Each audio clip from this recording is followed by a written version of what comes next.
그 사례를 보면 말이죠. 히스테리 연구에 5가지 사례가 있는데 그중에 까테리나라고 하는 사례가 있습니다. 근데 그 사례를 보면 한 번에 끝나요. 분석이 1회 분석으로 그대로 그냥 분석이 끝나버립니다. 그것도 그 카테리나라는 여자를 이 사람이 우연히 만납니다. 그러니까 일종의 별장에 일종의 휴가를 갔을 때 거기에 근처에 사는 어떤 소녀예요. 그러다가 이제 우연히 이렇게 했는데 한 번에 그냥 그 소녀가 분석이 끝납니다. 제가 왜 이런 얘기부터 갑자기 꺼내느냐면요. 이 선불교에서도 도노와 점호가 있습니다. 갑자기 깨닫는 것이 도노고 한 번에 깨닫는 거예요. 점호라고 하는 것은 어떤 점진적인 수련 과정을 거쳐서 나중에서야나 깨닫는다. 나중에 그것이 축적이 돼서 깨닫는다. 이게 바로 점호입니다. 그런데 내가 공부를 하면 할수록 정신분석의 공부를 하면 할수록 오히려 자꾸만 정신분석은 선불교에 만약에 비유를 한다면은 도노구나. 그러니까 그냥 한 방에 그냥 딱 이걸 해야 됩니다. 한 방에. 그런데 그 한 방을 딱 의심하기 시작하면요. 의심에 계속 의심을 낳습니다. 그래서 결국은 우리가 점호에도 이루지 못하고 결국은 맨 처음에 사소한 그 간격이 나중에는 만날래야 만날 수 없는 아주 엄청난 괴리를 이제 낳게 됩니다. 그런데 오늘 요번에 여러분들에게 나눠드렸던 욕망의 그래프 이 17일도 엄청납니다. 내가 보니까 이게 뭐 엄청난 양이에요. 양인데 그런데 이것을 여러분들이 사실은 너무 어렵게 생각하거나 아니면 너무 무엇이라고 할까요? 이것을 마치 여러분들이 고등학교 때 수학을 배울 때 말이죠. 가령 우리가 수학의 맨 처음에 뭐 일종의 공리로부터 출발하지 않습니까? 그러다가 나중에 허수가 나오고 뭐 로그가 나오고 뭐 리미트가 나오고 이게 무지하게 진척이 됩니다. 그런 것처럼 이 락강의 정신분석도 어떤 공리의 지점 요것을 딱 캐치를 하면은 절대 어려운 게 아니다. 그리고 이게 한 번에 끝날 수가 있다. 그러면 그 공리의 지점은 뭐냐? 그러니까 락강이 프로이트의 정신분석을 재해석하면서 자기가 프로이트의 정신분석 이론을 이것을 다시 한번 뒤집어 버리는 그러니까 제2의 정신분석 혁명을 가능케 했다라고 하는 락강의 그 진입 지점이 뭐냐 이거죠. 진입 지점. 그 진입 지점을 딱 캐치하면 빨리 하산하십시오. 정말로 하산해야 됩니다. 근데 요 진입 지점을 제가 무지하게 여러 번 여러분들한테 강조해서 이것을 세미나를 하거든요. 그런데 사람들이 마치 강 건너 불구경하듯이 이것을 강 건너 불구경하듯이 멀리 본다는 겁니다. 그런데 실제로 이게 우리에게 일어나고 있다는 거예요. 우리의 지금 의식과 무의식 이 정신 속에서. 그럼 그 광원이 뭐냐? 광원이. 자, 지난번에 했던 것을 이쪽으로 넘어와 봅시다. 그러면 그 광원은 지난번에 제가 이것을 그려드렸지 않습니까? 프로이트의 이게 여기 프로이트의 꿈의 해석과 꿈의 해석 이전에 플리스에게 보낸 어떤 그 공식 있지 않습니까? 도표. 그러면 그것을 한마디로 그린다면 이거예요. 무의식에서 이 무의식의 어떤 것이, 즉 무의식의 어떤 것이 아닙니다. 그건 억압된 표상이야. 억압된 표상이, 이게 억압된 표상이에요. 그럼 여러분들 여기서부터가 이해가 안 가. 어떻게 의식을 구성하고 있는, 그러니까 의식의 이때의 의식은 넓은 의미의 의식입니다. 우리 인간의 정신을 구성하고 있는 표상 중에 절대 의식화시키기 불가능한 의식 속에서 없어지는 의식이 표상이 있느냐? 안 믿어지죠, 여러분들? 안 믿어진단 말이죠. 근데 이것이 벌써 이게 바로 출발점입니다. 이 표상이 있다, 이게 바로 무의식입니다. 근데 이 무의식이 어디를 향해서 일종의 행진을 시작하느냐 하면은 의식으로 떠오르려고 한다는 거예요. 의식으로. 그러면 그것이 바로 전의식입니다. 요 두 배로 그냥 한마디로 얘기하면 돼요. 근데 이때 이 억압된 표상이 일리 갈 때 무엇이에요? 여기서 저항이 일어나더라고요. 저항, 억압, 방어. 너 올라오지 마라. 너는 절대 의식화되면 안 된다. 이러면서 밀어내더라는 거예요. 의식 밖으로.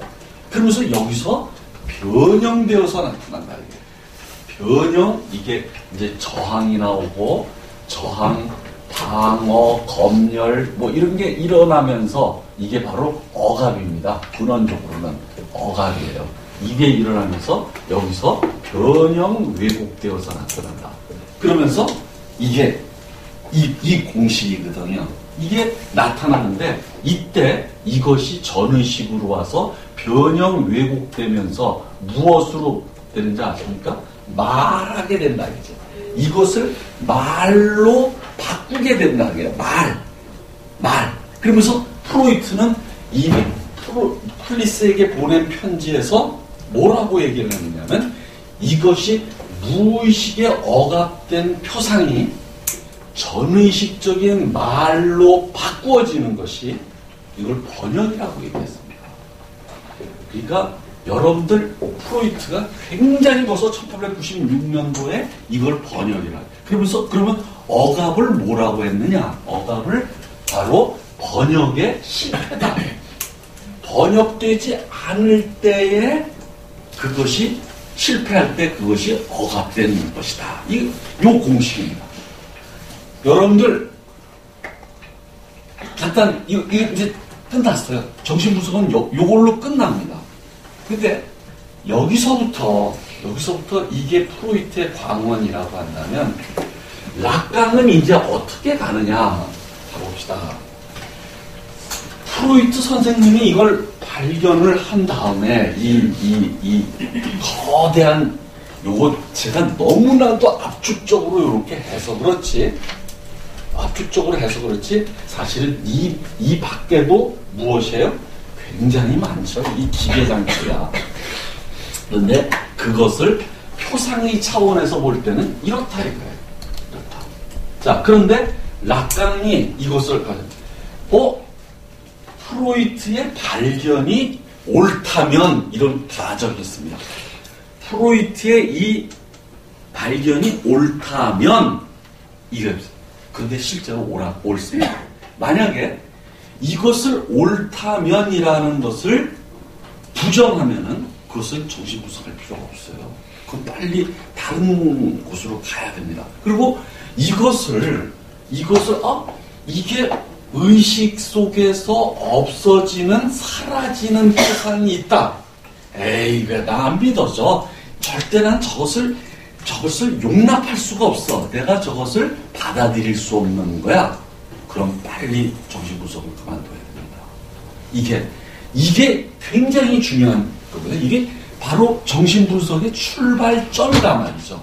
이것을 자꾸만 없어지는 표상이 있다는 것을 자꾸만 뭐냐면 의식의 차원에서 우리 김경민 씨가 철학을 했지만 아주 합리적인 그런 과거의 차원에서 이것을 판단하려고 하면은 절대 이해가 안 갑니다. 그리고 이것은 그렇게 판단하면 할수록 이 저항이 생긴다는 거예요. 프로이트의 말에 따르면. 자, 그러면 요것이 옳다면 여기서부터 이제 딱 됩니다. 자, 그렇다면 여기서부터 여기까지 가는 이 과정을 훨씬 더 언어학적인 그러한 그 도구들, 개념적인 도구들을 가지고 언어학에서 발견된 그러한 언어학적인 사실을 가지고 이것을 더 정교하게 만듭니다. 그럼 잘 봅시다. 그 정교하게 만드는 것이 무엇이냐? 말이 있다. 이렇게? 말이 있다. 그러면 말이 있으려면 이미 누구에 의해서요? 소시르로부터 시작된 현대 구조주의 언어학은 야콥슨 벤베니스트라고 하는 이 위대한 이러한 언어학자를 통해 가지고 엄청나게 연구가 됩니다. 그것이 부정할래야 부정할 수 없는 명제를 벤베니스트가 발견합니다. 무엇이 발견하느냐? 자, 말이 있으면 반드시 말은 두 가지 차원으로 분열된다. 이렇게 되는 겁니다. 두 가지 차원으로. 이렇게? 이것이 옳다면이라고 가정할 필요도 없는 언어학적 공리예요.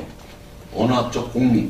그러면 무엇이냐? 말을 하려면, 자, 우리가 지금 말을 하잖아요. 말. 그렇죠? 그럼 말이 표면에 목소리를 통해서 여러분들에게 문장이 되어서 전달된단 말이죠. 이 전달되는 그것을 어떤 차원이라고 그러냐면 에농세라고 한다. 에농세.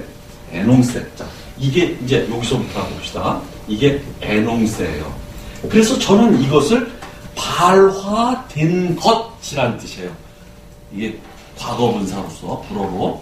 그래서 저는 이것을 발화 내용이라고 번역을 하는데 그걸 썩 좋은 번역어가 아니다. 그래서 요즘은 제가 이것을 발화문이라고 번역을 합니다. 발화된 문장이다. 발화문.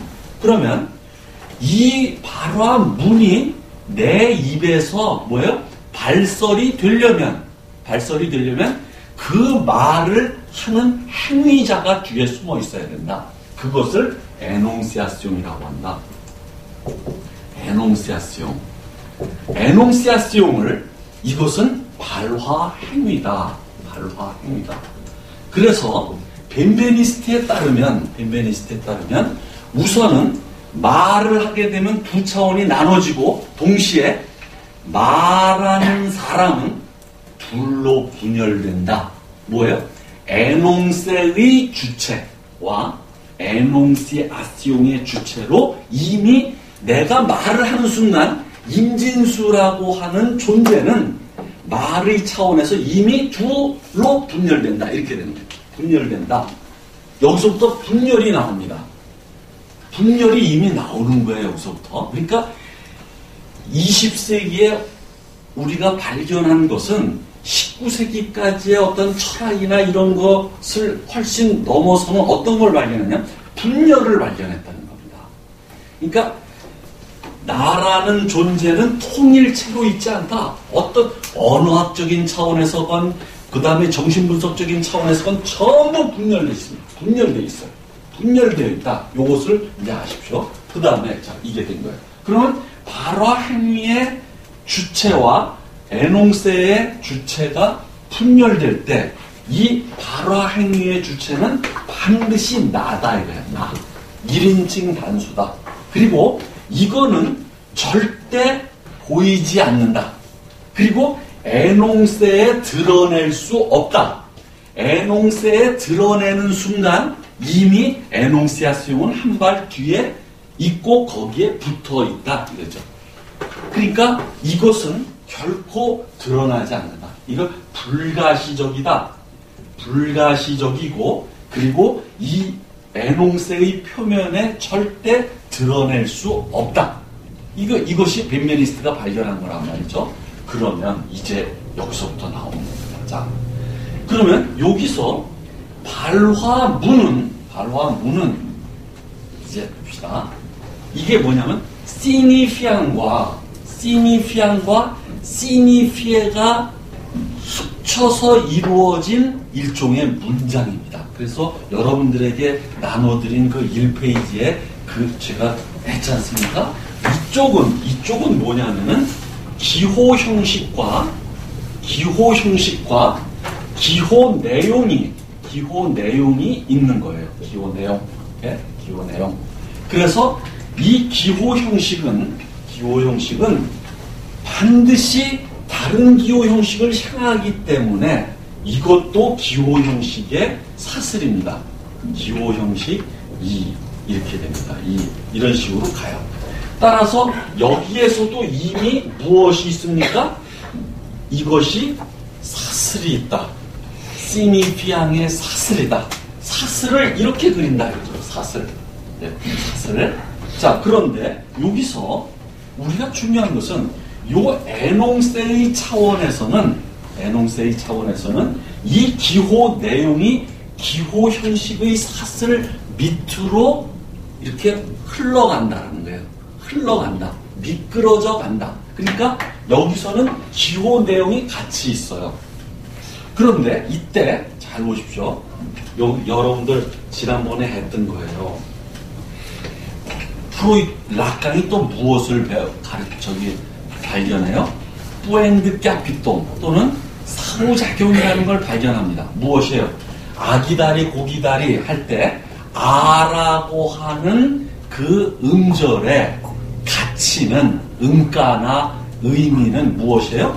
뒤에 나오는 기호 형식의 사슬 맨 뒤에 나오는 다른 시니피앙에 의해서 소급적으로 그 가치가 결정된다.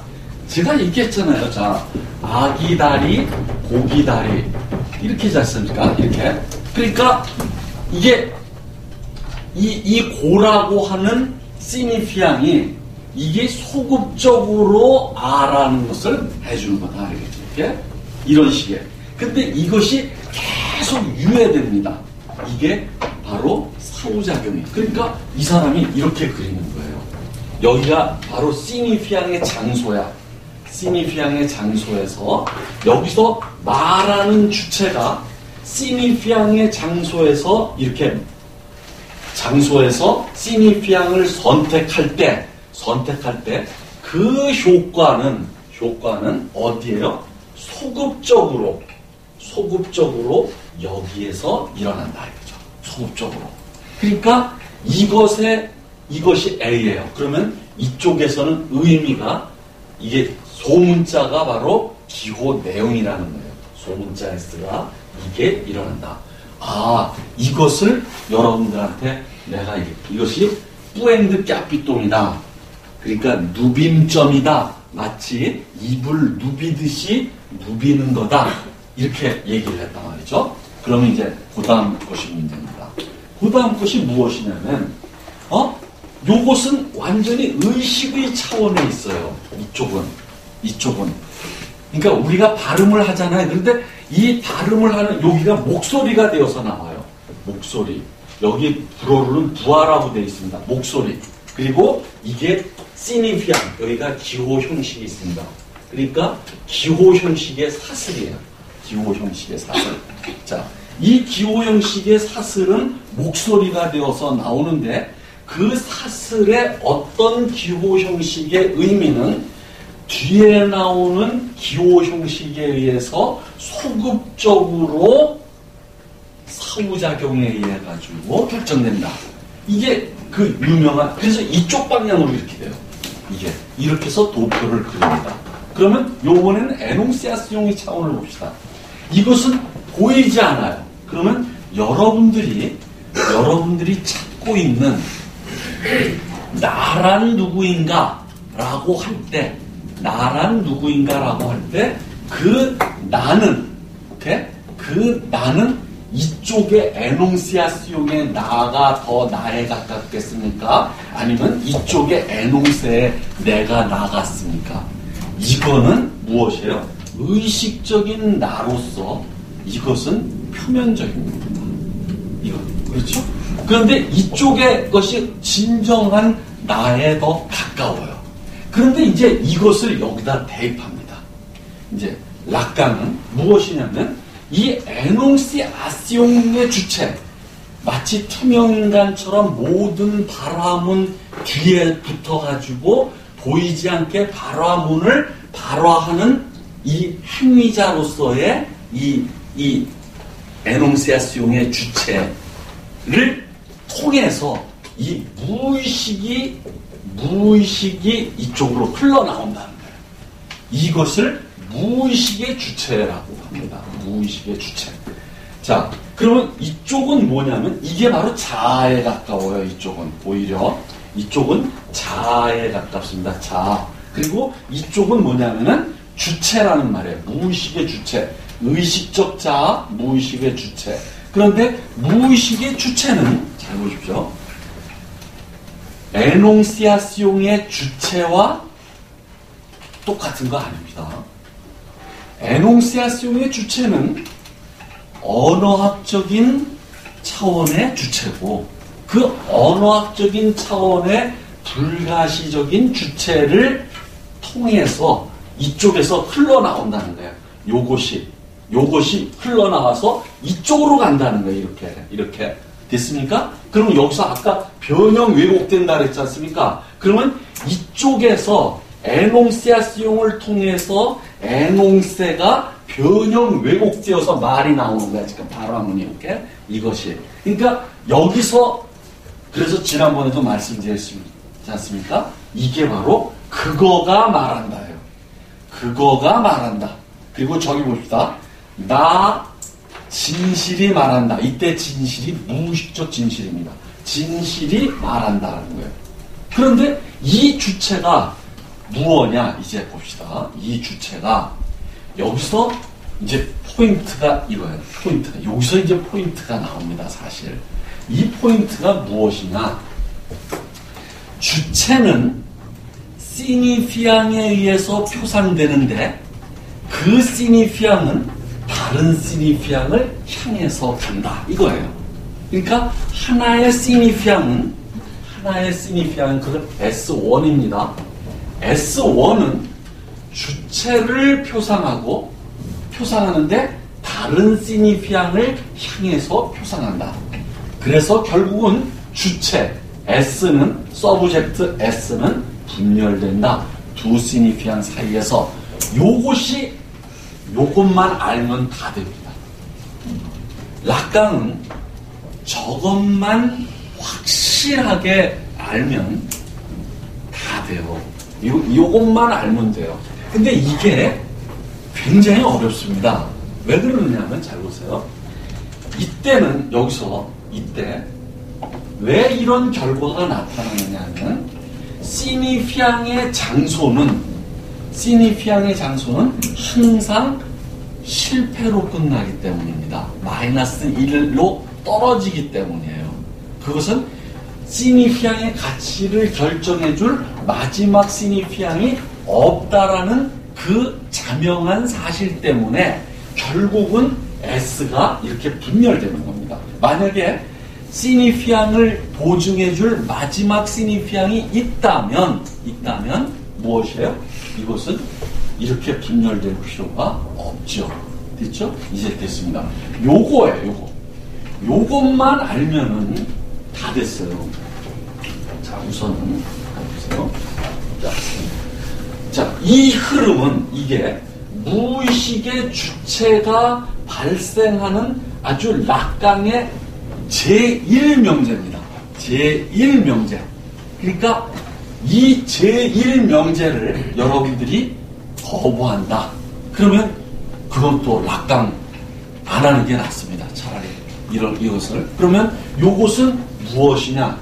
요것이 이미 프로이트의 텍스트에서 락강이 저것을 엄청나게 많은 사례를 저것을 증명을 합니다.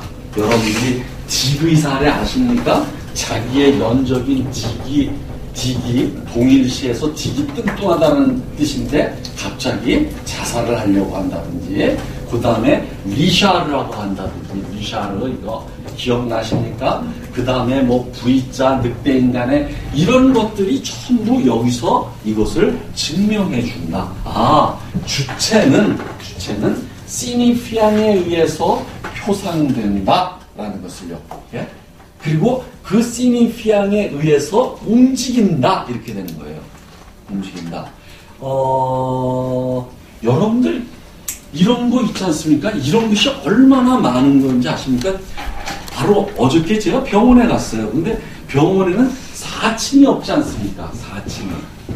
이거 왜 없는지 아십니까? 우리 유한 목사님 그 건물에도 없나 보네요. 간단합니다. 뭐예요? 죽을 사자와 발음이 같기 때문이에요. 그러면 여러분들 무엇이 지배합니까? 내용이 지배하는 게 아닙니다. 시니피앙의 동일성입니다. 발음의 시니피앙의 동일성, 그 다음에 유사성이에요. 그것에 의해서 이것이 이렇게 왔다 갔다.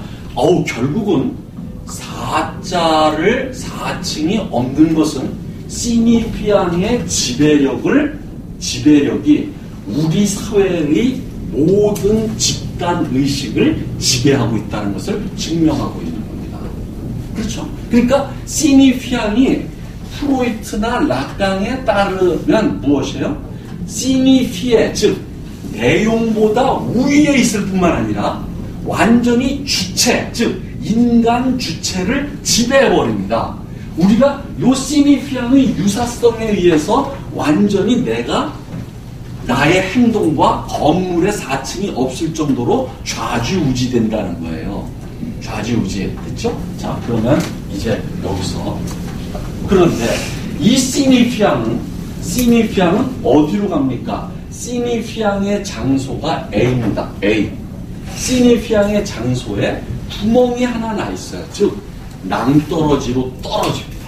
낭떠러지. 이게 요 마이너스 1이라는 게 굉장히 중요해요. 자, 그렇죠? 그러면 이 S1과 S2의 이 움직임이 바로 이거예요.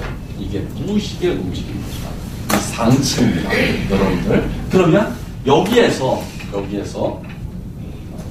이 장소가 아까 요 장소가 4층에서 이 장소가 의미가 발생하는 일종의 구두점 찍기의 그런 장소라면 요 장소는 무의식의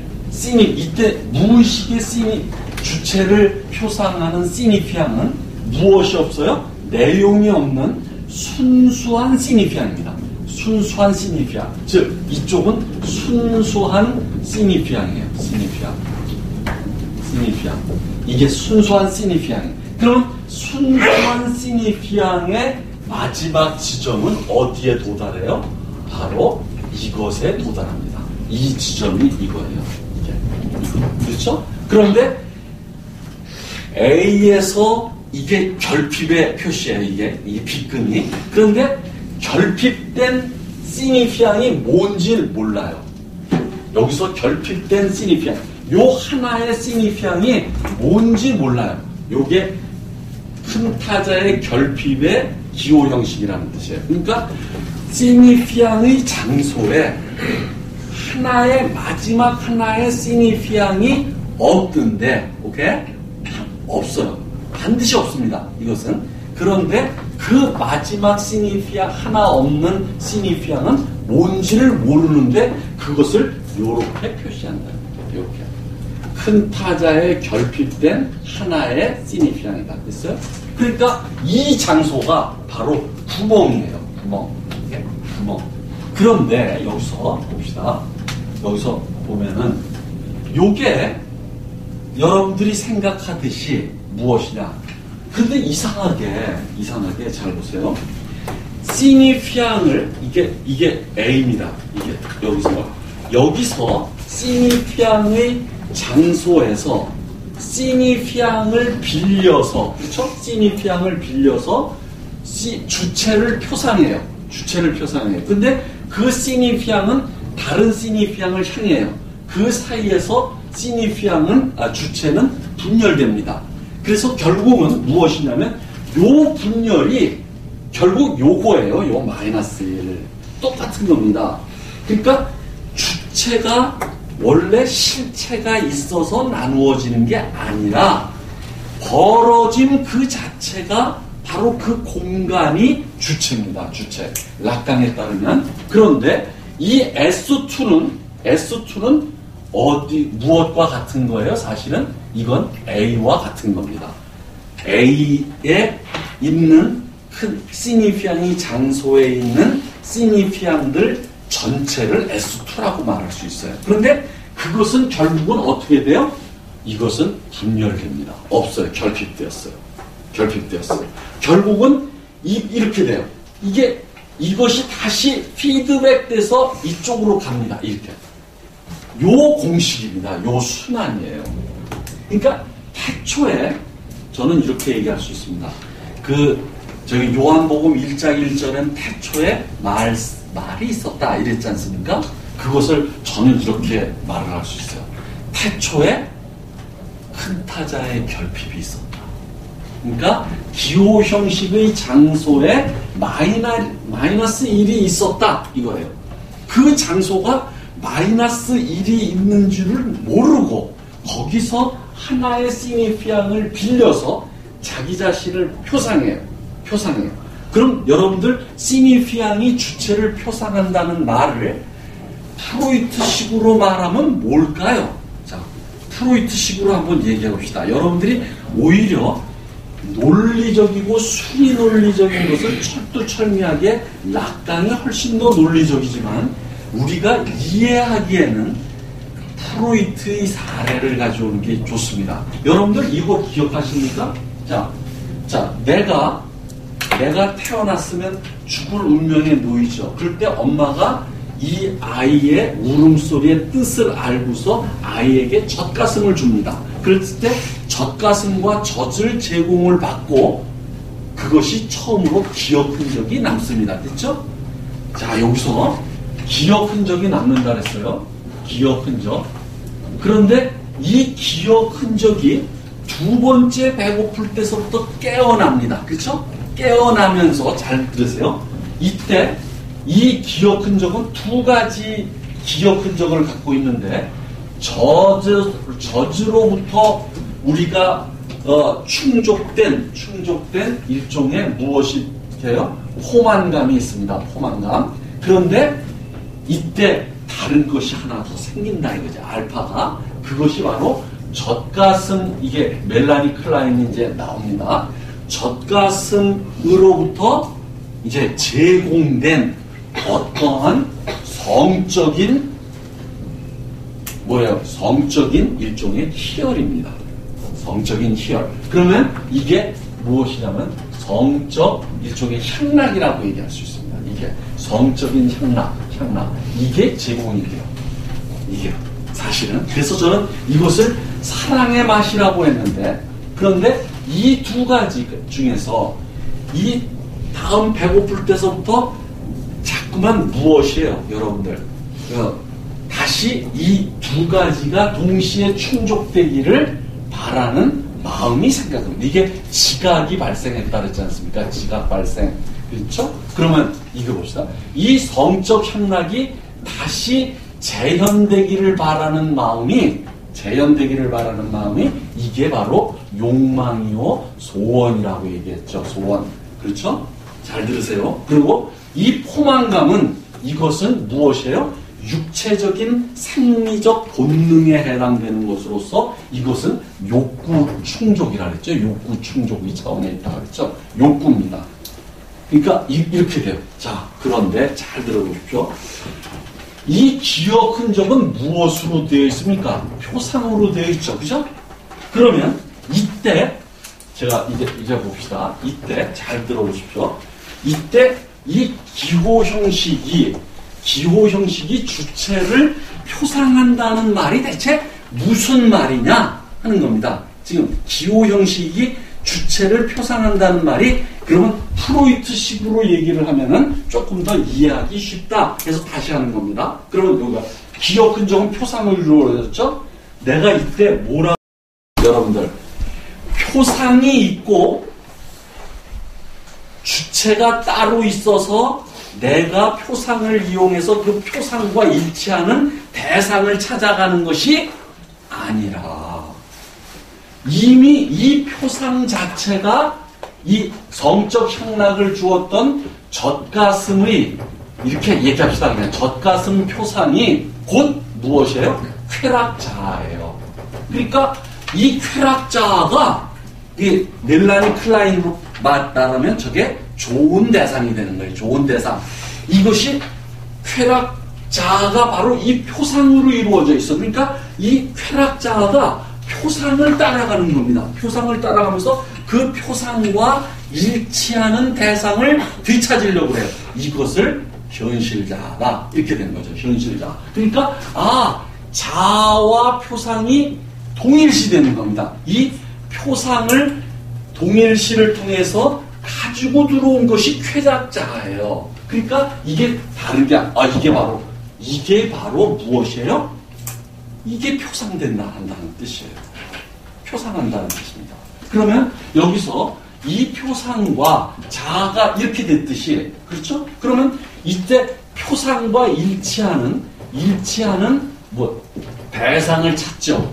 이 대상이 락강에 따르면 이게 바로 라쇼즈라는 거 아닙니까? 라쇼즈, 그죠? 그리고 이것을 일치하는 대상이냐 아니냐를 되찾으려고 하는데, 되찾기인데 이것을 현실자라고 한다. 이렇게 되죠. 그렇죠?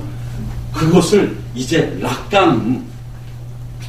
요러한 것을 락강은 무엇이에요? 요걸로 바꾸어 버린 겁니다. 바꾸어 버릴 거예요. 어떻게 바꾸어 버렸느냐?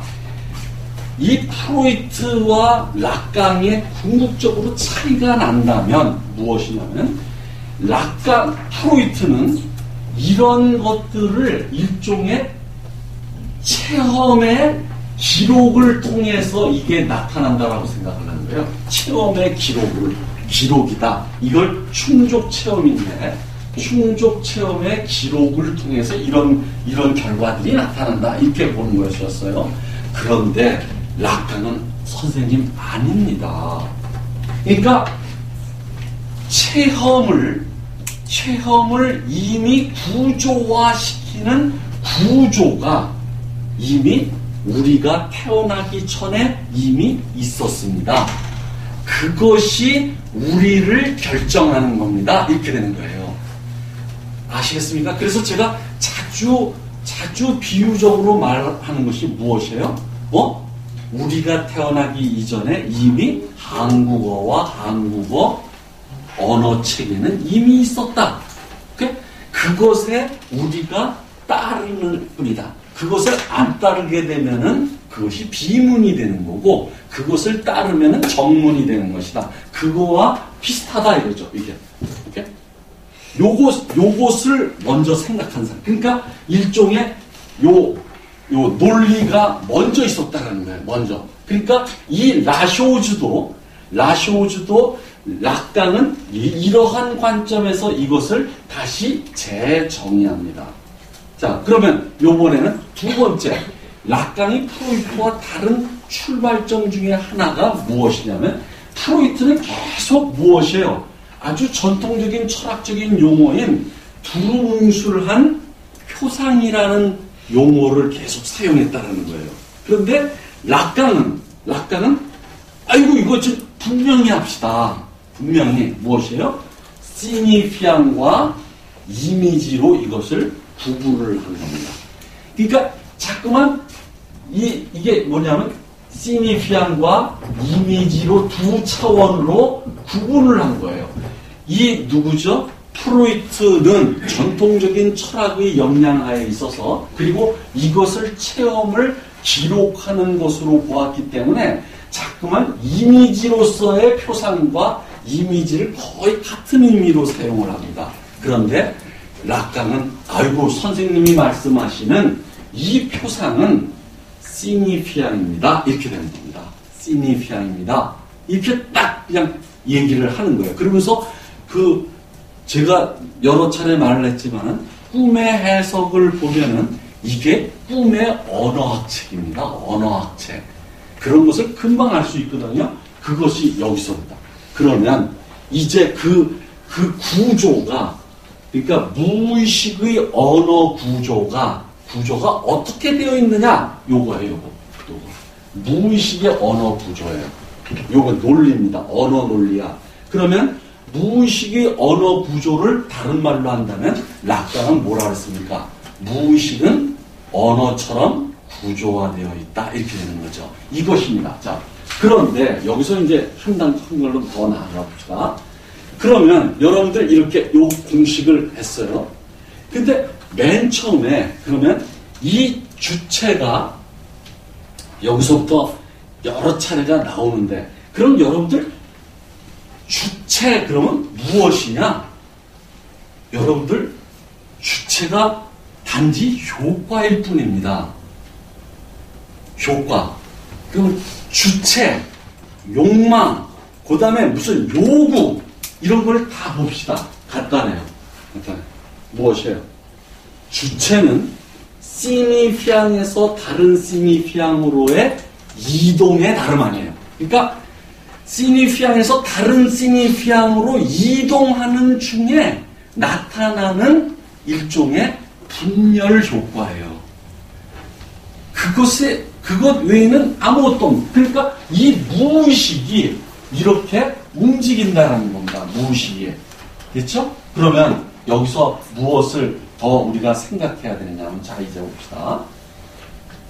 자, 이 아이가, 자, 이제 프로이트로 가봅시다. 아이가 죽을 운명에 놓여있기 때문에 엄마에게 무엇을 요구하죠? 욕구를 충족시켜달라고 요구합니다. 요구. 그렇죠? 요구해요. 그런데 그러다가 요러한 그 지각이 새롭게 덧붙여져요. 그러면서 잉여로 덧붙여진 이것이 더 감미로워. 그러니까 요것도 다시 재현시켜달라고 요구를 합니다. 그러니까 아이들은 두 가지 요구가 있는 거예요. 하나가, 첫째가 뭐예요? 나 배고프니까 젖 좀 줘 라고 엄마한테 요구를 하고, 동시에 그 요구 뒤에는 무엇이 숨어 있어요? 엄마의 젖가슴이 엄마의 젖보다 더 맛있어, 이런 얘기예요. 그러니까 엄마의 젖가슴에 그 지각을 다시 발생시켜줘, 이런 얘기죠. 이게 다 요구입니다. 그런데 그 요구가, 이게 요구예요. 그럼 요구에 두 차원이 있는 겁니다. 그러니까 여기서 봅시다. 요구, 이것도 요구고 이것도 요구입니다. 그러니까 무의식적인 요구와 의식적인 요구가 있는 거예요. 그럼 정신분석에서 프로이트가, 락강이 강조하는 건 뭐냐면, 이것은 아무런 중요하지 않아요. 무엇이에요? 뒤에 숨어있는 무의식적인 요구가 중요하죠. 그렇죠? 그 다음에 두 번째요. 자, 여기서 이 표상이 시니피앙이라면, 그죠? 아까 이 표상과 자아가 같은 거라 그랬죠? 그것을 다른 말로 한다면 시니피앙이 주체를 표상한다라고 락강으로 바꾸어 말할 수 있다고 그랬죠? 그런데 시니피앙이라면 락강이 주장하는 대로, 그러면 시니피앙은 항상 사슬이 생깁니다. 다른 시니피앙으로 이동하게 돼요. 자, 이게 S1이 S2로 이동하게 됩니다. 됐죠? 그런 요구라는 것은 무엇일까요? 자, 그러니까 쾌락자아가 젖가슴을 요구한다라는 말은 무슨 말이에요? 여러분들, 내가 울음으로써 요구하는 게 아닙니다. 무의식에서는 뭐예요? 저 표상에 불이 들어온다는 얘기예요. 그러니까 요 쾌락자아와 동일시된 젖가슴의 표상에 불이 들어오면서 그 표상에 움직임이 생긴다라는 뜻이거든요. 요구가. 됐죠? 그거와 같은 거예요. 그러니까 여러분들 요것을 끝끝내 관철을 시킵시오. 다시 말해서 자꾸만 여러분들이 성인이 되어서 그 성인의 입장에서 사고하지 말고, 두 번째 뭐예요? 무의식을 의식의 차원에서 재단하지 말고, 이렇게 요거를 그냥 있는 그대로 받아들이란 말이에요. 내가 그렇게 얘기하잖아요. 표상이 따로 있고 표상을 사용하는 주체가 따로 있는 게 아니라 주체가 곧 표상을 동일시한다, 이거죠. 그러니까 내가 젖가슴을 찾아가는데 젖가슴이라는 표상을 이용해서 찾아가는 게 아니라 젖가슴이라는 표상 자체가 이미 쾌락자하다. 무의식적인 쾌락자하다. 그러면 이 표상이 가는 거다. 이게 표상이. 제가 말씀드렸죠? 그러면 이게 시니피앙이라면 락강의 말대로 시니피앙은 이렇게 이동합니다. 그러면 이제부터 이렇게 얘기하면 돼요. 그래서 락강은 아주 간단합니다. 요구는 뭐냐? 시니피앙의 사슬 자체입니다. 오케이? 그러니까 무의식적인 요구 있지 않습니까? 무의식적인 요구는 무의식을 구성하는 시니피앙의 사슬 자체예요. 그 사슬 자체입니다. 근데 그 사슬은 어디에 떨어지게 돼요? 구멍에 떨어지게 되는 것이죠. 구멍으로 가는 겁니다. 그래서 제가 얘기했지 않습니까? 그 쥐를 데리고서 쫙 가는 거 있잖아요. 그거 뭐라 그래요? 하파린 하이프리? 하멜, 하멜이야? 하멜린, 하멜. 그래. 그것처럼 이게 쫙 일리 빠져 들어가는 겁니다. 죽으러 가는 거예요, 죽으러. 이렇게? 죽으러. 그러니까 결국은 어떻게 돼요? 표상이 실패를 하게 됩니다. 그러니까 표상이 무엇을 얻어야 됩니까? 대상을 얻어야지 이게 충족감이 되는데 무엇이에요? 표상 자체가 어디로 떨어져요? 나중에 구멍으로 떨어져 버립니다. 이게 추락이에요. 구멍으로 떨어진다는 것은, 자, 구멍으로 떨어집니다. 구멍으로 떨어져요. 그것이 바로 이거예요, 이게. 그러니까 이 구조입니다. 구멍으로 떨어질 때 이렇게 돼요. 그럼 구멍으로 떨어질 때 잘 보십시오. 자, 이제 다 됐어요. 다 됐어요. 자, 여기서 그러니까 어떻게 되느냐 하면은 이제 시니피앙의 사슬이 바로 요구입니다. 요구. 그러니까 요구는 마치 의식적인 차원의 발화문의 차원에서의 시니피앙의 사슬이 있고 무의식에 또 있듯이 중요한 건 무의식 속의 시니피앙의 사슬입니다. 그것이 있는데 그렇다면 요구도 표면적이고 의식적인 요구고 이것은 어떤 차원에 있느냐? 간단히 말해요. 생리적인 욕구들 있지 않습니까? 배고픔, 발전 이런 것들은 다 여기예요, 여기. 근데 이 뒤에 것이다, 문제가. 그런데 잘 보십시오. 그러면 요구를 불어로 드망드라고 합니다. 드망드라고 하는 것은 무엇이냐면 시니피앙의 사슬 자체다. S1에서 S2로 가는 것 자체다. 오케이? 그러면 요구의 운명이 어떻게 되느냐를 잘 봅시다. 요구의 운명이 잘 보세요. 여러분들 시니피앙이 내가 이걸 여러 차례 했지 않습니까? 시니피앙이 요 마이너스 1 때문에 결국은 시니피앙 2로 갔다가 시니피앙 1으로 다시 되돌아오는 것을 반복한다면, 그죠? S1이 S1이기 위해서는 S1이 아니어야 한다라는 S1 스스로가 자기 자신과의 차이가 나타나야만 S1일 수 있다라고 한다면, 제가 지금 말씀드린 건 이해했습니까? 박기옥 선생님? 예. 근데, 자, 이라면, 오케이? 제가 얘기하지 않습니까? 무엇이에요? 도적을 찾았더니 도척을 찾아가래. 사전에서. 도척을 찾았더니 다시 도적을 찾아가래. 그러면 어떻게 돼요?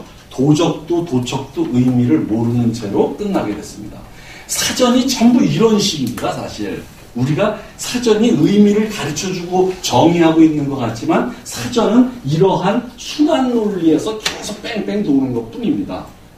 그러면 어떻게 되냐면 S1이 도적이 도척과의 차이에 의해서 그 가치가 결정되고 의미가 결정된다면 S2 역시 S1과 차이를 통해서 가치와 의미가 결정되기 때문에 S2는 다시 S1을 S1 자체로 되돌려보냅니다.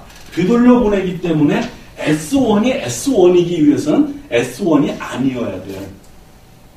자, 이것을 이 페이지를 보십시오. 오늘 여러분들에게 나눠드리는 그 이 페이지의 맨 윗그림입니다. 윗그림. 잘 보세요. 자, 맨 윗그림이에요. 자, 윗그림. 잘 보세요. 그러면 이것이 여러분들이 생각해 보십시오. 간단해요. 자, 제가 맨날 이거 할 때마다 혁대를 풀어서 10번 풀었습니다. 이걸 갖다가 이렇게 하면 이게 단순고리야. 단순고리는 표면과 이면이 분리되어 있기 때문에 A와 난 A가 만나지 않아요. 그러니까 A가 난 A가 되려면 A가 아니어야만 무엇이에요? 된다면 이게 메비우스의 띠처럼 이렇게 돼야 돼요. 이 뒷면을 만나려면 이렇게 돼야 된다. 이렇게. 그러니까 여기다가 A를 써요. 여기다가 A를 쓰고 요 뒷면에다가 마이너스 A, 그러니까 뒷면은 마이너스 A지 않습니까? 요것을 단순고리를 하게 되면 A와 난 A는 결코 만나지 못합니다. 그런데 이것이 이 순환 논리를 요것을 A가 난 A가 만나게 하려면 요걸 뒤집어야 됩니다. 요 난 A를 바로 A에다가 딱 붙여야 돼요. 요게 바로 메비우스의 띠입니다. 메비우스의 띠. 됐죠? 요게 메비우스의 띠예요. 그리고 요 메비우스의 띠를 다른 그림으로 그리면 바로 밑에 그림이 나옵니다. 튜브 있지 않습니까? 튜브를 갖다가 영어로 토러스라고 합니다. 이게 위상수학에서는 토러스. 그러니까 토러스처럼 그려야 된다는 거예요. 토러스. 그럼 원안면이라고 번역을 하는데 그 원안면은 이거와 같습니다. 잘 보세요. 자, 요구가 이게 튜브예요. 마치 어떻게 돼야 되느냐 하면은 이 S1이 S2이기 위해서는 이렇게 잠깐만 돌게 돼요. 이게 메비우스의 띠처럼 돌다가 다시 마주칩니다. 오케이? 그러니까 결국은 튜브의 표면을 S1과 S2가 계속 돌면서 결국은 자기 자신에게로 되돌아가게 되더라. 그러니까 이 S1과 S2의 순환적인 이러한 기호 형식의 논리를 일종의 위상수학적으로 그리면 바로 무엇이에요? 첫째가 메비우스의 띠고 두 번째가 무엇이에요? 두 번째가 바로 토러스입니다. 토러스. 그러면 토러스 공간에 그 안에 무엇이 생깁니까? 빈 공간이 생기죠. 빈 공간이 생겨요. 그러니까 토러스 튜브. 여러분 도너스를 가져와야 돼요. 도너스 있습니까? 거기? 도너스를 그리고 예? 다 먹었어요. 자, 도너스를 쫙 그리면은 어떻게 돼요? 도너스 표면은 디에요. 요구, 시니피앙의 사슬이에요. 그러면 그 시니피앙 사슬은 결국은 그 안에 빈 공간을 만들고 빈 공간에 움직임을 만듭니다. 그 빈 공간이 뭐냐? 바로 욕망이다. 오케이? 요게 바로 욕망입니다. 욕망. 그래서 락강이 이렇게 그려버리는 거예요. 그럼 뭐냐면 요 A 큰 타자의 결핍의 시니피앙의 장소 때문에 요런 결과가 나타나요. 그래서 제가 여러분들에게 오늘 나눠드렸던 거 있지 않습니까? 욕망은 말에 등록된 결핍이다. 맨 위에 표제어. 말에 등록된 결핍이다. 그리고 말하는 존재의 기호 형식이 표상된 결과이다. 기호 형식에 의해서 말하는 존재가 표상된 결과이다. 이렇게 돼요. 자, 여기서 봅시다. 자, 봅시다. 이거 보세요. 여러분들 이제 자 보세요. 이게 시니피앙의 움직임이죠. 이게 요구야. 그런데 시니피앙은 곧 주체를 표상하죠. 그런데 그 주체는 두 시니피앙 사이에서 분열되죠. 요 분열된 것이 바로 요 빗금이 바로 욕망이에요. 빗금이 욕망입니다. 그래서 내가 얘기했잖아요. 주체라는 것은 실체가 따로 있는 게 아니라 두 시니피앙 사이에서 뭐예요? 가랑이 찢어진 그 자체, 이게 주체다. 그러니까 결국은 이게 벌어졌어요. 여러분들 상처 있죠? 상처에 여기 제가 그렇게 종이에 잘 베요. 종이에 이렇게 싹 뱄단 말이죠. 그러면 이게 약간 벌어진 거예요. 그게 바로 주체예요. 벌어진 틈이 바로 주체고, 벌어졌다라는 것은 거기에 무엇이에요? 공백이 생긴다는 거예요. 구멍이. 오케이? 그게 바로 욕망입니다. 욕망. 그러니까 이 욕망은 제가 늘 말씀드리지만 소크라테스 2500년 전에 소크라테스 이 정의에 의해서 이미 욕망은 결핍이다. 됐어요. 그럼 어떤 결핍이냐를 밝혀낸 게 바로 락강이다. 어떤 결핍이에요? 언어에 등록된 결핍이다. 오케이? 그러니까 언어를 사용하는 언어에 이미 결핍이 있기 때문에 그 언어를 사용하는 말하는 주체 또한 뭐예요? 결핍으로 표시됩니다. 그 표시된 그 결핍이 바로 락강이 보기엔 그게 바로 주체의 욕망이다. 따라서 락강에 따르면 무조건 주체는, 무의식의 주체는 욕망의 주체일 수밖에 없어요. 왜? 이 주체는 시니피앙에 의해서 표시가 되기 때문에, 표상이 되기 때문에, 그렇기 때문에 욕망이 생기는 겁니다. 됐죠? 이제 여기까지 다 됐어요. 그러면 잘 보세요. 여기 이제 막 복잡합니다. 자, 그럼 A라는 것은 무엇이냐? 지난번에도 얘기했지 않습니까? 무엇이에요, 여기서? 존재가, 존재 그러면 육체라 그랬죠? 존재가 의미의 세계 속으로 들어가기 위해서 뭐예요? 언어의 장 속으로 큰 타자로 들어갑니다. 이게 의미야, 오케이? 의미. 이것은 고깃덩어리, 오케이? 고깃덩어리. 김정남이가 죽었대. 그러니까 고깃덩어리, 오케이?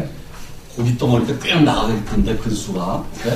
자, 그러니까 이 의미, 이렇게 됩니다. 그러면 이때 무엇이냐면 존재가 의미와 가치를 갖는다는 전제 조건으로 무엇이에요? 내 몸을 양도해라. 내 몸의 일부분을 양도해라. 내가 이거 얘기했지 않습니까? 지갑을 내놔라. 그렇지 않으면 죽인다. 그런데 죽지 않기 위해서는 뭐예요? 지갑을 양도해야 된다. 그거와 마찬가지로 존재가 반드시 인간이 되기 위해서는 양도해야 될 대상이 생긴다. 그래서 제가 얘기했지 않습니까? 베니스의 상인에 1파운드의 살을 내놔라. 그게 바로 대상합니다. 양도하는. 이게 바로 여기에 빠진다. 이 공간에 여기가 접혀 들어간다 그랬지 않습니까? 여기에 접혀 들어가고, 그리고 여기에 공간이 생기고서 여기서 떨어져 나가는 어떤 대상이, 양도하는 대상이 있다 그랬지 않습니까? 그 신체의 일부분에서 떨어져 나가는 대상, 요게 바로 아다 이거죠. 이게 대상, 아다 이거예요. 이렇게 이제 그리게 됩니다. 이렇게. 자, 그런데 여기 기왕 이렇게 하는 거 그냥 계속 합시다. 배가 안 고프죠? 내 간이를 붓느라고. 근데, 자, 이게 A입니다. 이제 여기서부터 이제 두 가지 이제 문제가 생깁니다. 어떤 문제가 생기는가는, 자, 이제 요 욕망의 그래프를 오늘 한번 일목요연하게 전체적으로 다 해볼까 해서 그래요. 자, 그러면 여기서 잘 봅시다. 이 주체는 누구에게서 이걸 빌려옵니까? 누구에게서? 시니피앙의 장소인 큰 타자에서 빌려오죠. 그러면 잘 보세요. 요게 접점입니다. 접점. 큰 타자가 시니피앙 주체에게 S1을 빌려줘요. 그러면 이 시니피앙으로 표상된 주체는 무엇이 생깁니까? 큰 타자와 이렇게 딱 접점이 생겨요. 요렇게 접점이 생깁니다. 요게. 그렇죠? 요것이 S1이에요.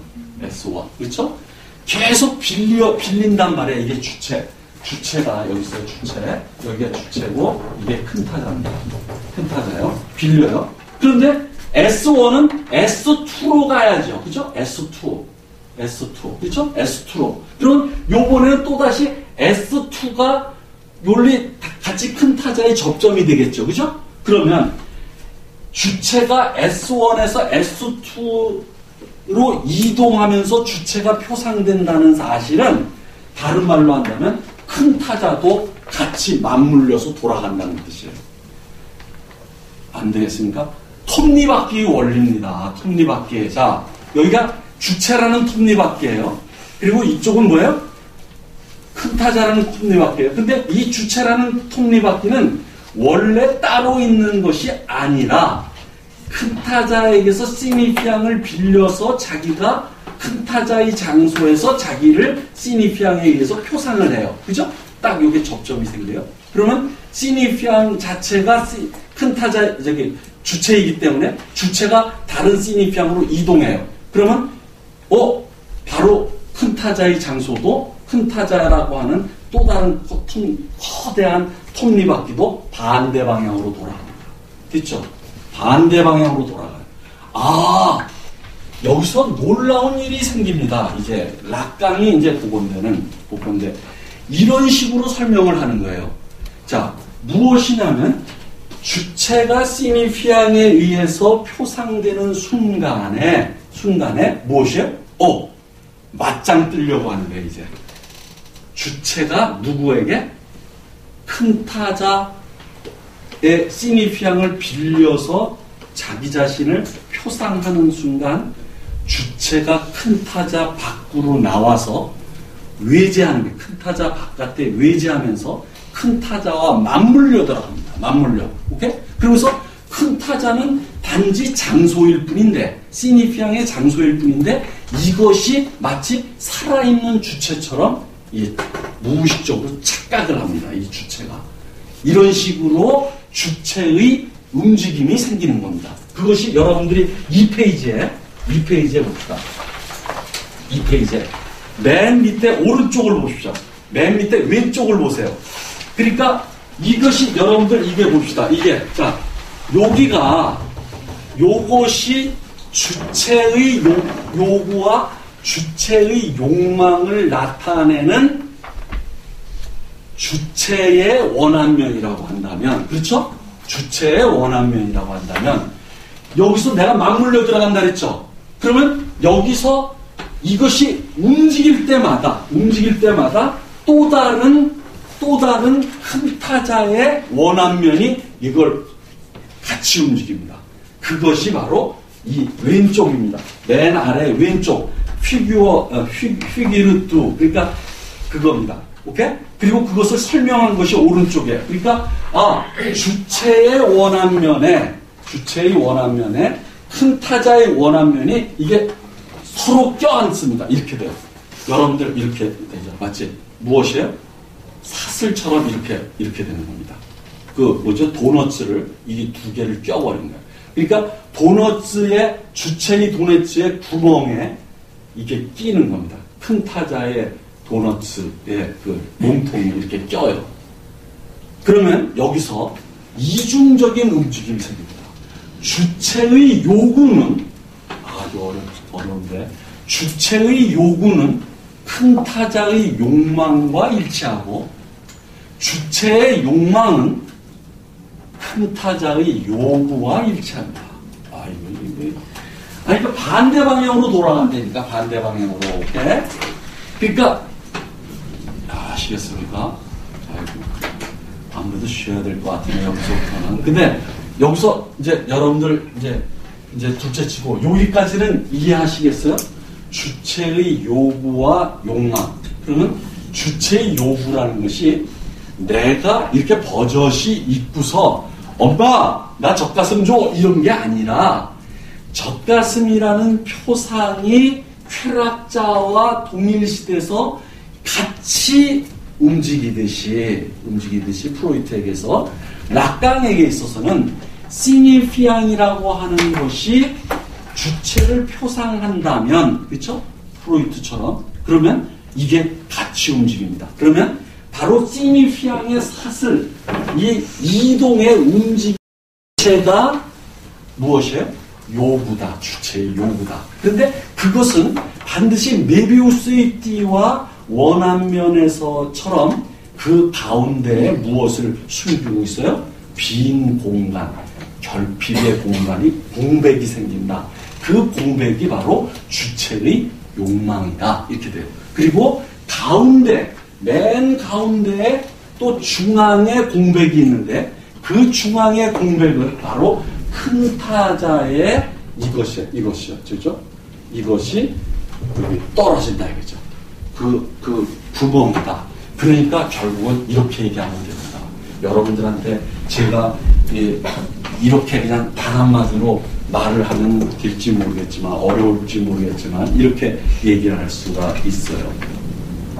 무엇이냐면, 주체는 이렇게 얘기를 할 수 있어요. 자, 주체는 여기서 뭐냐면, 대상 A의 일종의 떨어져 나가는 거죠. 대상 A의 추락을 만들어내는, 이 추락을 만들어내는 큰 타자의 이 결핍의 효과다. 이렇게 됩니다. 자, 그러면 여러분들 여기 보세요. 여기에. 어렵지 않아요. 어렵지 않습니다. 그러니까 결국은 주체가 분열되고, 오케이? 주체가 분열되고, 그 다음에 주체가 욕망이 생기고, 주체에게 요구가 생기고, 이 모든 것은 무엇이에요? 큰 타자의 결핍입니다. 그리고 그 큰 타자의 결핍과 함께 무엇입니까? 이게 떨어져 나갑니다. 대상아가 떨어져 나간 결과예요. 신체의 일부분이 떨어져 나간 결과다. 이렇게 되는 거죠. 그렇다면 여러분들한테는 이렇게 얘기를 할 수 있어요. 무엇이에요? 이 요구는 뭐예요? 계속 반복돼. 충족되지 않은 채로. 왜? 큰 타자의 결핍 때문에 이게 S1이 S2로 갔다가 다시 S1으로 오듯이 이게 계속 큰 타자의 장소를 계속 맴돕니다. 그것을 다른 말로 한다면 이렇게 해요. 마이너스 1 때문에 마이너스 1을 계속 도는 겁니다. 이게 원안면처럼. 계속 돌아요. 다람쥐 쳇바퀴 돌듯이. 그런데 우리가 정작 무엇을 만나지 못해요? 대상을 만나지 못합니다. 대상을 만나지 못해요. 이게 락강이 본 거예요. 그런데 이 구도가 그대로 프로이트에게서도 나온다 이거죠. 어떻게 나오느냐 여기까지 해봅시다. 여기까지만. 자, 이상하게 욕구는 충족이 되는데 프로이트가 꿈의 해석에서 이야기하는 것은 욕망의 충족 불가능성 이걸 얘기합니다. 욕망의 충족 불가능성. 그리고서 욕망은 계속해서 채워지지 않을 뿐만 아니라 재생된다. 이게 계속 이 욕망의 충족 불가능성은 뭐냐면 욕망을 회귀하게 만들고 이것은 죽을 때까지 계속된다. 이것을 그 꿈의 해석에서 얘기를 하고 있거든요. 그래서 그것을 불충족의 욕망이라고 얘기합니다. 그러니까 욕망의 전제 조건이 불충족이에요. 프로이트에 따르면. 그러니까 소크라테스가 말했듯이 무엇이에요? 욕망이 결핍이라고 한다면 그걸 다른 말로 한다면 뭐예요? 불충족이죠. 불충족 그 자체가 욕망의 존재 조건이다. 그랬죠. 욕망의 존재 조건. 그러니까 욕망은 계속 다시 재생된다. 이렇게 되는 겁니다. 그러니까 아무리 채워도 채워지지 않는다. 그래가지고 제가 늘 벌써 한 10여 년 전에 여기 저한테 들은 사람이 있지 않았어요. 그러니까 여자는 매일 요구한다. 매일 욕망한다. 그러니까 그걸 끝도 없이 충족시켜줄 수 없다. 자, 조금 쉬었다.